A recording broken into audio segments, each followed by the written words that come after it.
જે ભગવાન ગણપતિ છે ને એનું સ્વરૂપ આખું સમજવા જેવું છે.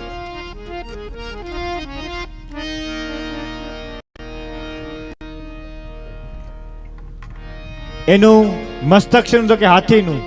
હાથી શેનું પ્રણામ? તો હાથી એ બુદ્ધિનું પ્રતીક છે. પહેલાના જમાનામાં જ્યારે કોઈ પણ રાજાને વારસદાર ન હોય ને પછી રાજા નિમવાનો હોય ત્યારે એ હાથીને કળશ આપવામાં આવે.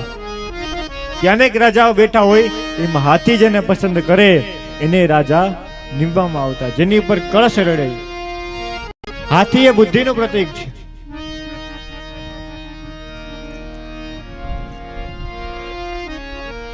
ભગવાનની ભક્તિ કરવી છે તો સૌથી પહેલા તારી બુદ્ધિ છે એને ભગવાનમય બનાવ.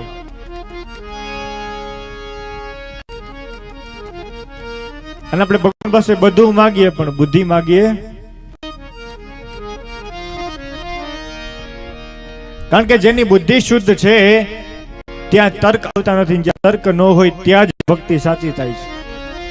બાકી બુદ્ધિ છે એ તર્ક ને વિતર્ક વધારે કરાવે. આ સાચું આ ખોટું, આ સાચું આ ખોટું, અને વધારે આપણને ભ્રમિત કરે ને એ જ આપણી બુદ્ધિ છે. સાચા રસ્તે જતા હોય તોય પણ પાછું ત્યાં બુદ્ધિ ના પડે કે ના આમ નહીં આમ થશે, આમ ન કરે એટલે ત્યાંથી પાછા વળી જાય. બુદ્ધિને શુદ્ધ કરવાની છે. એ ભગવાન ગણપતિ બુદ્ધિના દાતા છે. ત્યારબાદ ગણપતિ ભગવાનને શું છે? કાન એ મોટા છે. એનું એક નામ પડ્યું શૂર્પકર્ણ. શુપડા જેવા કાન છે. હવે બેનો શુપડાનું કામ શું હોય? જાત કો રે જાત કો સુપડું 1.25 લાખનું. ઝટકવાનું કામ છે ને. તો ગણપતિના કાન આપણને સૂચવે છે કે જે તારા અંદર રાખવાનું છે રાખવાનું, બાકી બધું ઝાટકીને કાઢી નાખવાનું. ભગવાનની કથા છે, ભગવાનના કીર્તન છે, ભગવાનના ભજન છે, ભગવાનના મંત્ર છે, આ બધું રાખવાનું છે. અને જે સમાજના નિંદા કર્કશવાણી આવા બધા પ્રકારના જે પણ એને બધાને ઝાટકી અને કાઢી નાખવાના છે. ત્યારબાદ ગણપતિ ભગવાન હાથીને શું હોય આગળ? સૂંઢ હોય ને. સૂંઢ શેનું પ્રતીક છે? સૂંઢ એટલે કે એનું નાક. અને નાક આપણને શું સૂચવે છે?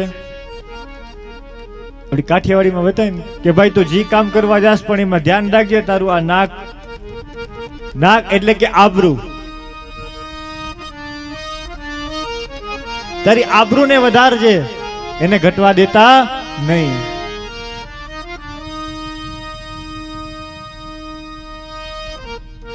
ત્યારબાદ ભગવાન ગણપતિનું પેટ કેવું છે?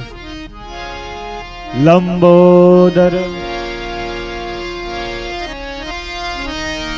પેટ મોટું છે.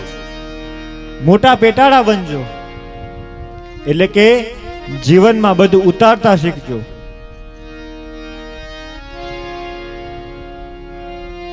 સામેવાળા વ્યક્તિએ મને આ શબ્દ કીધા હતા, હવે હું એ 2 શબ્દ ઉમેરી એને સામે ન કહું ત્યાં સુધી મને ચેન નહીં પડે. આવી વસ્તુ ન કરતા. એ કદાચ 2 શબ્દ કે 5 શબ્દ કે બધું ઉતારી અને જતું કરતા શીખે એ જ ભગવાન ગણપતિ થઈ શકે.